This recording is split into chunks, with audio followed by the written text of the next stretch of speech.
Bonjour à tous, bonjour à toutes, j'espère que vous allez bien, moi je vais super bien. On se retrouve une fois de plus sur cette chaîne, la chaîne sur laquelle nous découvrons le digital, nous expliquons le digital en des termes très simples et accessibles à tous. Comme vous l'aurez compris aujourd'hui, on va parler du business model, notamment du business model Canvas, qui est le type de business model le plus connu et le plus répandu actuellement. Je vais dans un premier temps vous inviter à vous abonner sur la chaîne si ce n'est pas encore fait pour pouvoir découvrir avec nous le digital et ses différentes opportunités, astuces, etc. Tout ceci en des termes très simples et accessibles à tous. Je vais également vous inviter à cliquer sur le bouton de notification. Ainsi, vous serez tenu informé chaque fois que nous allons publier une nouvelle vidéo, un nouveau contenu. Je suis Ada Mbita Ariel Nathan, Digital Project Manager. Je vais vous retrouver tout de suite après la petite introduction pour aller plus en détail dans ce sujet. On se retrouve tout de suite.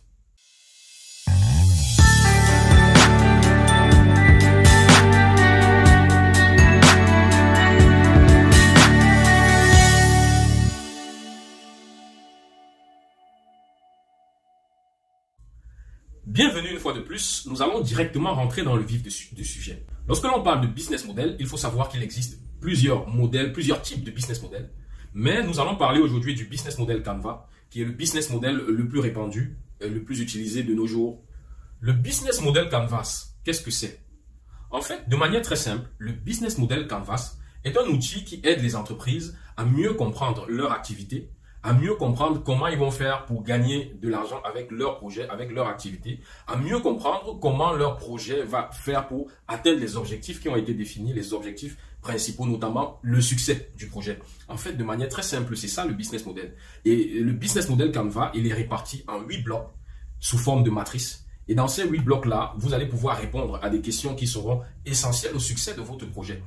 Travailler ou réfléchir sur ces différentes questions va vous permettre d'affiner votre projet, d'affiner même la compréhension de votre projet et ainsi vous donner la possibilité de faire des ajustements avant même le démarrage du projet, des ajustements qui vont vous permettre de réaliser des économies, qui vont vous permettre d'être plus efficace et plus efficient dans l'implémentation de votre projet.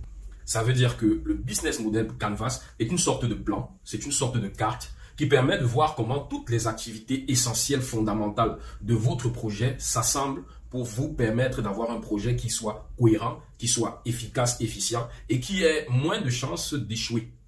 Le business model Canvas, comme nous l'avons dit, il est composé de 9 parties ou 9 blocs qui s'imbriquent les uns dans les autres pour former une grande matrice. De quoi est composé ces 9 blocs? C'est ce que nous allons voir tout de suite. Le premier bloc du business model Canva, il est constitué de la proposition de valeur.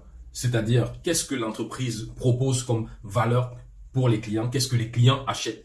Quel est le produit ou l'offre de l'entreprise? C'est ça qui constitue le premier bloc. Et lorsque vous avez votre projet, quel qu'il soit, vous devez pouvoir réfléchir à ça. Qu'est-ce que vous offrez aux clients? Qu'est-ce qui va faire que vos clients achètent votre produit ou votre service? Ça, c'est pour le premier bloc. Le deuxième bloc, ce sont vos clients. Souvent, on va aussi mentionner segment client. Quels sont les clients qui vont acheter votre produit ou votre service? Ça, c'est pour le deuxième bloc. Il faut que vous puissiez savoir, dans un premier temps, quelle est l'offre, quelle est la proposition de valeur. Ensuite, quels sont les clients pour cette proposition de valeur-là? Ça, c'est pour le deuxième bloc. Le troisième bloc, il s'agit des canaux. Quand on parle de canaux ici, il est question de canaux, de savoir quels sont les canaux à utiliser pour atteindre les clients. Clients à qui on va faire la proposition de valeur. Donc, si vous ne savez pas où sont les clients, comment atteindre les clients qui vont être intéressés par votre proposition de valeur, alors vous pouvez déjà vous rendre compte que rien que sur ces 3 premiers blocs, si vous ne pouvez pas répondre à ces questions, votre projet il est déjà très mal engagé.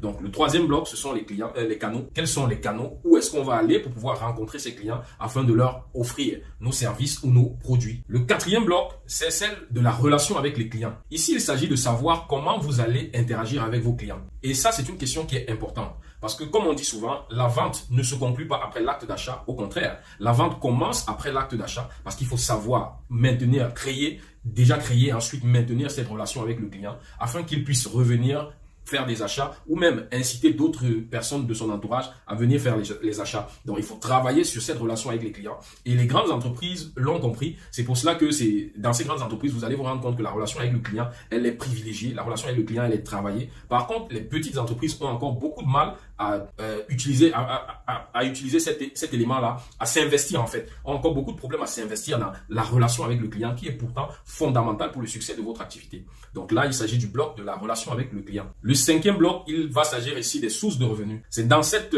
espace, c'est dans ce bloc que l'on va réfléchir sur comment l'entreprise gagne de l'argent. Quels sont les points par lesquels ou bien les canaux par lesquels l'entreprise va gagner de l'argent. Selon votre projet, les canaux peuvent être uniques ou diversifiés. Tout dépend réellement de votre projet. Mais c'est dans ce bloc-ci justement que vous devez vous asseoir pour réfléchir aux différents canaux par lesquels votre projet peut vous rapporter de l'argent s'il s'agit d'une entreprise ou encore vous rapporter peut-être de la notoriété s'il s'agit d'un projet de personal branding, de la visibilité, etc. Donc c'est dans cette partie-là. Le 6e bloc, il est celui des ressources clés. Les ressources clés sont les éléments essentiels, qui sont les ressources essentielles qui vont permettre la création de la proposition de valeur. Ce sont ces ressources-là qui vont vous permettre d'offrir les produits ou les services que vous allez offrir à vos clients. C'est dans ce bloc qu'on va réfléchir dessus pour pouvoir être focus et ne pas se diversifier et ne pas s'éparpiller vers des choses qui ne sont pas essentielles au fonctionnement du projet, au fonctionnement de l'activité. Dans le 7e bloc, nous avons les activités clés. Lorsque l'on parle des activités clés, ce sont des activités clés liées à la proposition de valeur, c'est-à-dire liées à l'offre de service ou bien au produit. Ça veut dire que c'est dans cette partie que vous allez réfléchir sur les activités qui sont incontournables, sur les activités qui sont essentielles à la création de votre offre de service ou de produit. Ça veut dire que c'est des activités sans lesquelles vos produits ou vos services ne peuvent pas exister. Donc, vous vous rendez compte que c'est ces activités-là qui sont les plus importantes. C'est pour ça qu'on les appelle les activités clés. Dans le 8e bloc, il est question ici de réfléchir maintenant sur les partenaires clés. Lorsque l'on parle de partenaires clés, il s'agit de personnes ou d'entreprises qui sont essentielles au fonctionnement du projet ou au devenir de celui-ci. C'est ça qu'on appelle les partenaires clés. Ça veut dire que c'est dans cette partie que vous allez réfléchir déjà aux fournisseurs qui sont essentiels pour la création de votre proposition de valeur et aux autres partenaires qui sont essentiels à la création de votre proposition de valeur. Donc, c'est dans cette partie que vous allez réfléchir à ça. Ensuite, dans la 9e partie, il s'agit de la partie qui parle de la structure des coûts. C'est-à-dire qu'il s'agit ici de savoir quels sont les coûts liés, les coûts et la répartition des coûts liés à la création de la proposition de valeur, c'est-à-dire à la création de votre offre ou de votre service, de votre produit ou de votre service. Donc, c'est dans cette partie que vous allez réfléchir aux coûts essentiels pour cela, qui sont liés aux partenaires, qui sont liés aux canaux, qui sont liés aux clients, qui sont liés aux sources de revenus, etc., etc. Vous voyez donc que tous les 9 blocs du business model Canva sont liés les uns aux autres et constituent en fait le squelette de votre activité, squelette sur lequel vont se greffer maintenant les activités annexes ou bien les process annexes qui ne sont pas forcément essentiels, tout du moins au début de l'activité, qui peuvent devenir essentiels par la suite. Mais c'est d'abord ce squelette-là qui va permettre à votre projet de tenir la route et d'éviter de tomber, d'éviter de faillir devant beaucoup de difficultés. Il y a énormément d'entrepreneurs ou bien de financiers que vous pouvez croiser qui ne vont pas vous demander un business plan. Ils vont souvent pour aller vite et si eux-mêmes n'ont pas le temps même si vous avez un business model, un business plan, ils peuvent ne pas avoir le temps de lire votre business plan qui est souvent un document très épais. Ils vont souvent s'attarder uniquement à regarder votre business model, à vous poser les questions sur votre business model. Et si vous êtes incapable de répondre aux questions sur le business model, notamment les questions concernant les 9 blocs que nous avons vus ici, alors la personne que vous avez en face comprend que vous n'avez pas suffisamment pensé votre projet, vous n'avez pas suffisamment étudié votre projet et donc il aura de la peine à vous suivre ou à investir sur vous.